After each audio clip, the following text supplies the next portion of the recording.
আব্বা, টাকাটা রাখো, আমার এখনই চলে যেতে হবে। 6 মাস পরে আইলি, ভাবছিলাম আমার কাছে কয়েকটা দিন থাকবি। 1 ঘন্টাও হইল না, এখনই চলে যাবি? যাইতে তো আমার হইবই, তোমার কাছে পড়ে থাকলে তো হবে না। আমার সংসার আছে, আমি কাজ না করলে সংসারটা চলবে কিভাবে? ভাবছিলাম ঠান্ডা মাথায় তোরে কিছু কথা কমু, তা তো তোর সময় নাই। যাই হোক, চালটা সেন্দা হয়ে গেছে, বৃষ্টির দিনে পানি পড়ে, টিনগুলো পাল্টানো দরকার, ঘরেও রং করা দরকার। তুই যদি কিছু টাকা দিতি তাহলে বৃষ্টির আগে কাজে হাত দিতাম। আজব তো, এই ঘরটা অনেক পুরান হয়ে গেছে, এই ঘরটার কাজ করা কি দরকার? আর তুমি বাস ভাই কয়দিন? 2 দিন পর যাবা মইরা, তখন তো আর আমি এসে এই ঘরে থাকবো না। এই ঘরে টাকা নষ্ট করে লাভ আছে? আর থাকো, হুদা এইসব কথা বলে আমার সময় নষ্ট করে না, আমি যাই। শাওন ভাই, কি অবস্থা? এই তো ভাই, তুমি এলাকায় কবে আসছো? আসছিলাম তো আজকেই, আবার আজকেই চলে যাইতেছি। আপনি এলাকায় কেন? আপনি ডিউটিতে যান নাই? ডিউটিতে কি যামো, চাকরিটা তো সাইরে দিছি। কোন কি এত ভালো চাকরিটা ছাইরে দিলেন? আপনার না প্রমোশন হওয়ার কথা ছিল? আমার আব্বা তো বিছনায় পড়ে গেছে, হাঁটতে পারে না, কথাও বলতে পারে না।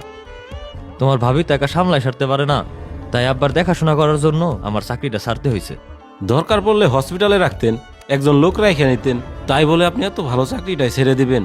রাখছিলাম ভাই, কিন্তু আমার আব্বা যখন ইশারা দিয়ে আমারে কয় তুই থাক, তখন আর আমার মন মানে না।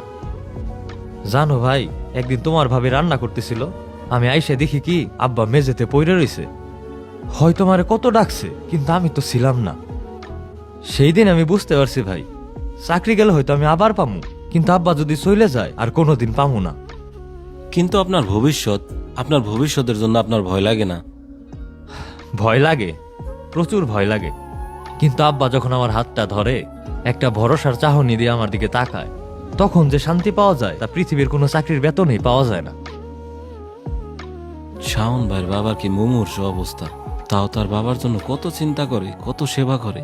আর আমি কেমন সন্তান, আমার বাবা তো আমার জন্য কম করে নাই।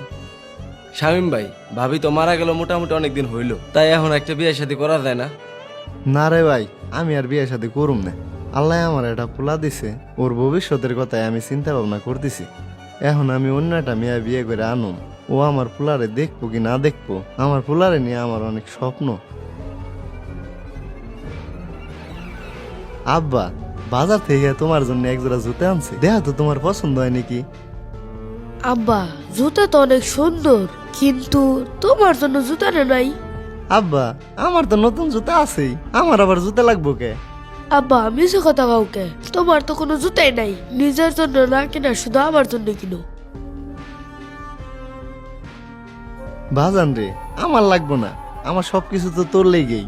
তুই বড়, তুই ভালো থাক বাজান। তুই বড়, তুই ভালো থাক বাজান।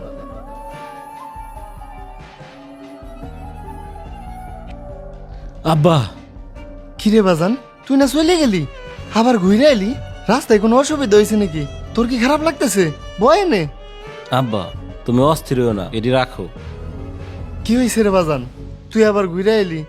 আব্বা, আমি চিন্তা ভাবনা করে দেখলাম ঘরের অবস্থাটা আসলে অনেক খারাপ, ঘরের কাজটা করা দরকার। তুমি একটা কাজ করো, বাজার যায় টিন নিয়ে আসো আর মিস্ত্রি নিয়ে আসো, আমি থাইকে ঘরের কাজটা করুম। কি কস বাজান, তুই থেকে কাম করাবি? তাইলে তোর অফিস, তুই না কইলি তোর সময় নাই, ঢাকা তোর কত কাজ। সমস্যা নাই আব্বা, আমি অফিস থেকে 3 দিনের ছুটি নিছি। আর রান্নাঘরের কি অবস্থা, সবকিছু ঠিকঠাক আছে তো? আমি একলা মানুষ, কোন রকম চইলা যায়। তুই রান্না করতে কি করবি রে বাজান?